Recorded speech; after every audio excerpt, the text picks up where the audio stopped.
Daniel Lévy-Alvarez, vous publiez en ce début d'année des mémoires de vie intitulé La Réparation, qui est un livre formidablement tonique, drôle, libérateur et qui devrait toucher un grand public féminin. Expliquez-nous pourquoi ce livre. Je crois qu'en écrivant La Réparation, j'ai cherché à comprendre les souffrances de mon enfance en remontant le temps, en comprenant d'où mes parents venaient et derrière eux mes grands-parents. Donc j'ai fait une recherche pour comprendre et quand j'ai compris, j'ai pu pardonner. Et le pardon, c'est le commencement de la réparation et du bien-être. Donc ça, c'est une des raisons premières et fondamentales, je crois.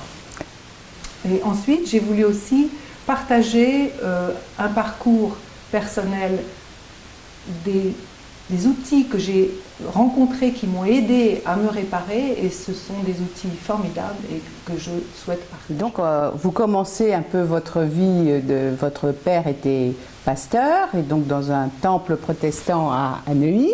Vous êtes à Santa Barbara aujourd'hui avec votre mari, deuxième mari qui est médecin et vous trouvez une certaine paix. Il y a eu Boston, il y a eu des pratiques de religion différentes, la découverte de la méditation.